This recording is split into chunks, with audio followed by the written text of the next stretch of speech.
In today's Leeds news, Wilson hits back at injury concerns, Leeds track fullback, Leeds optimistic on Solomon deal, Leeds Investors net worth, Junior Firpo latest, Wrexham director on Bamford move, Wober's asking price, and Balerdi would be a statement signing.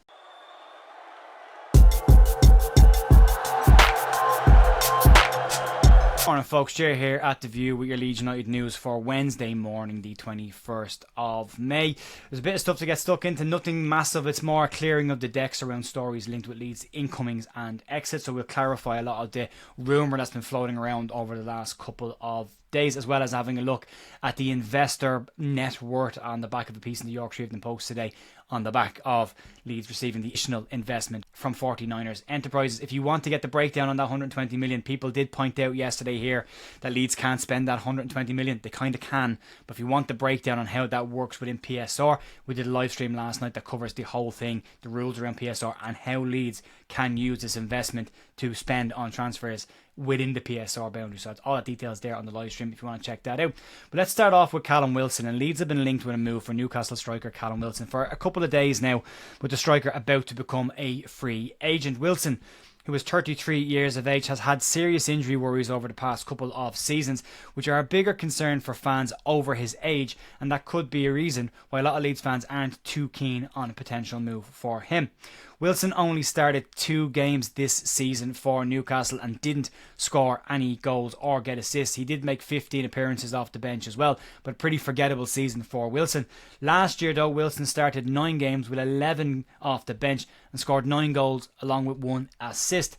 Leeds have been described as the front runners for Wilson's signature, with concerns around the 100 days absent he's had over the past 5 seasons. But Wilson has pushed back on this and claims that he's been fit for quite some time now, and he said the following on his exit and the injury concerns. "I'd love to leave football before football leaves me. I'd never let an injury stop me from playing. I think I've been fit now for 4 or 5 months, and I've probably only played 250 to 300 minutes. And that side of things are frustrating, because you don't want the last few years of your career to fizzle away from you, especially when you've worked so hard to get to that point. It's all new for me at the moment, but I'm just enjoying life, enjoying football and playing with a smile on my face. What's meant to be will be. Personally, I don't see this deal happening unless Leeds were to bring Wilson in as an experienced striker coming off the bench and add a more younger, maybe gamble striker in the Premier League. But for me, I think Leeds need an established number 9 with a clear track record. There's no guarantee that anybody coming in won't have injuries, and there's no guarantee that Callum Wilson won't avoid injuries for the last couple of years of his career, but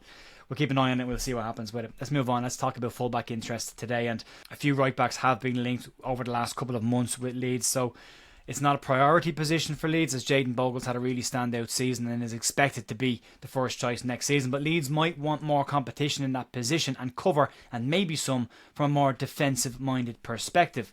This morning, reports from the Boot Room Football claim that Leeds, West Ham and Fulham all have interest in Union Berlin's right back Yosip Juranovic. The update from TBR says that the Croatian international is appealing to clubs because of his experience and also the fact that he can operate at left back as well as right back, and that's something we've seen Leeds capitalise on before with Sam Byron coming in, and also with Isaac Schmidt, who can both operate left or right back. Juranovic is said to be keen on a move to England as he wants to test himself, but the UK isn't a new place for Juranovic after spending 18 months at Parkhead with Celtic, and during that spell Juranovic was described as a classy footballer who brings quality on the ball and solid defensively. Juranovic is 29 years of age. He started 13 games last season for Union Berlin, 17 in total when you include substitute appearances, and is likely seen as a more defensive-minded option than someone like Jayden Bogle, who is a more attack-minded fullback, and Leeds might want to bring in that balance for certain games next season, and it could be a smart move. But right now it is very much in the rumour territory, so you know the deal, pinch of salt with that one. Let's move on, talk about Manor Solomon. There's a quick update today on this situation regarding him. Leeds United yesterday, out of the blue, uploaded a video to their YouTube channel of every goal and assist that Manor Solomon scored last season, which is not something you usually see the club do with a player who is currently not a Leeds United player and has moved on. And we haven't seen a Joe Rothwell montage video just yet. maybe we shouldn't read into that, but now reports suggest that Spurs and Leeds could get a deal done for Solomon, and his agent says that Manor's number one priority is returning to Leeds United next season. Solomon's agent Salome Ben Ezra has spoken to Radio 103 FM about the potential return of Solomon to Leeds now that Marseille are out of the equation, and he said the following: Manor is having a great time at Leeds, but he's under contract with Spurs. He likes the Premier League, but in football you never know. It all depends on Daniel Levy and what he wants to do. Similar to the Junior Firpo situation, these are the kind of deals you would like to see Leeds get wrapped up nice and quickly, because there's existing relationships between player, agent and club.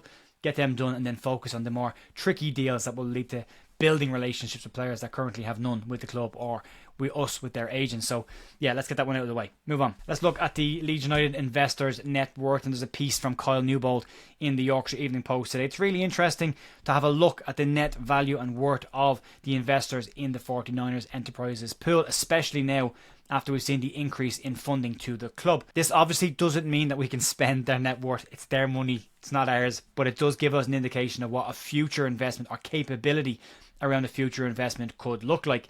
Leeds owners, the 49ers Enterprises, consists of a multi-level investor tiered system, not to be mistaken with the San Francisco 49ers NFL team, who are a separate investment pool, as well as Rangers, if that ever happens, will also be a separate investor pool with different investors in that.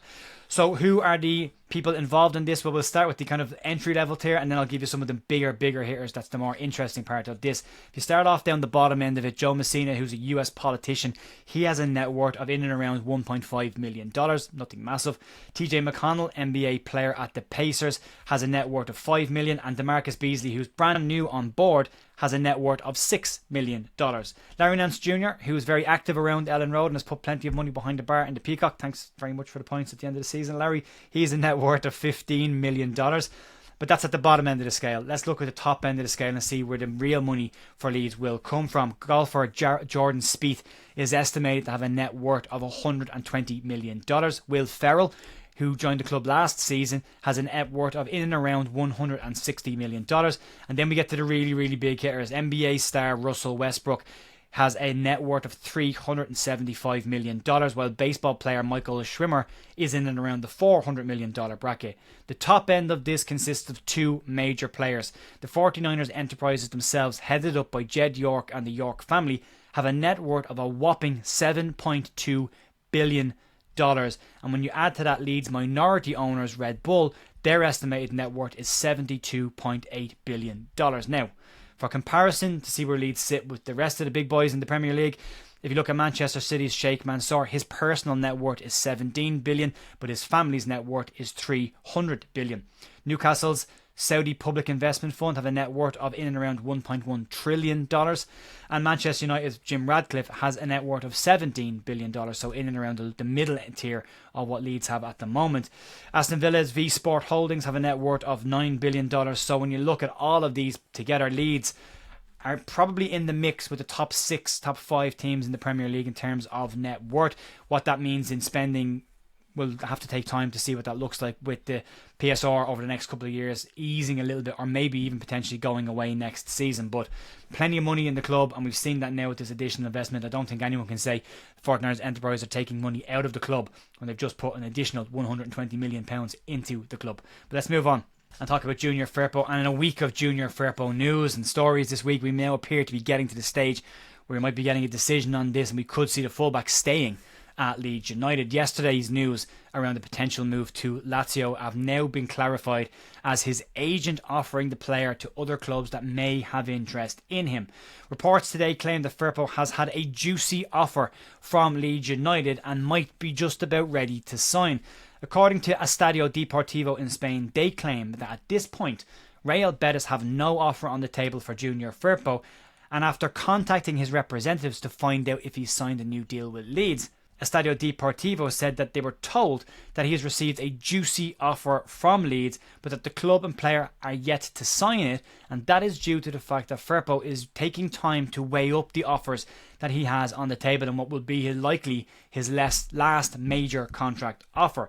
The feedback from his team is that he will make a decision in the coming weeks, so he might be in the process of seeing an end to this story and getting this one boxed off, done and dusted, and then allowing Leeds to move off. I think the Kostas Tsimikas deal will hinge on this. If Leeds can get a move for Junior, if Leeds can confirm Junior Firpo, maybe Tsimikas doesn't come in. If they can't, maybe he does, and we'll have to keep an eye on that. Let's move on to two stories that a lot of people have been asking about, and that's Patrick Bamford and Max Verber and where we sit with their futures at the club. Wrexham director Humphrey Kerr was asked this week on Radio X about their interest in certain players over the course of this summer, and was a little bit coy on a few but was pretty direct on a couple of others. Wrexham are said to be interested in Patrick Bamford, and that stretches back to the January transfer window. But now that Wrexham are a championship club, it might make a deal for the player a little bit easier, but they do have other factors that they will need to consider. Wrexham will have to navigate PSR for the very first time, as it doesn't exist below the championship, and that might make things a little bit tighter around the place. Speaking on Radio X, Kerr responded with a brief no when asked if they were interested in Patrick Bamford. He also said the same for Jamie Vardy and for Tom Kearney. All three have been heavily linked with a move to Wrexham this summer. Now, he could be just saying that because they don't have the money with PSR and the wage demands will be a problem this season, or he could just be trying to dampen down speculation around players and try and keep their value at a relatively low level, or keep interest from other people out of the mix as well. But we'll wait and see. But Max Verber is the other one that has interest from people, and these are expected to sell several of the current group of players to kind of clear the deck for Premier League level squad, but also in order to comply with PSR next season. One of the players who is likely to be on that list, or at least spoken about, is Max Verber. Verber's lack of game time last season meant that he never really got the opportunity to overcome the negativity towards him that stemmed from his exit from Leeds after Leeds' relegation from the Premier League. Leeds are now said to be looking for anything between £5 to £10 million for Max Verber at minimum to break even or get a small PSR profit in terms of the PSR boundaries.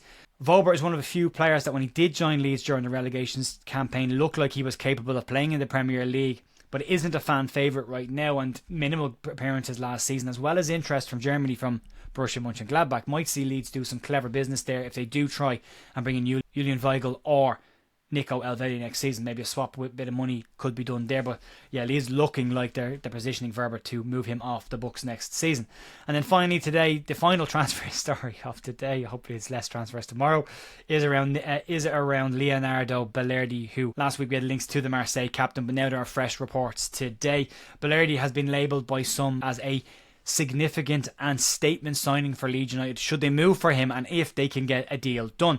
Marseille have warned Leeds though that they have no intention of selling their best players after they confirmed Champions League football for next season.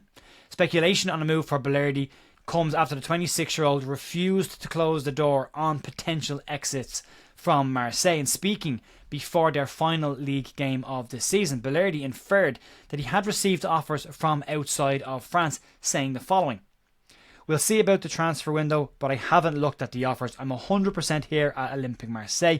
For me, that's the most important thing. After the final game, I don't know. I'd like the team to be in the Champions League, and then I'll ask myself about my future." As I say, Balerdi would be seen as a statement signing. He is a quality centre-back, but if Leeds were to try and get a deal done for him, it would mean excess of £20 million, which might not be a bad fee for a player who has now play the top end of French football, qualify for the Champions League.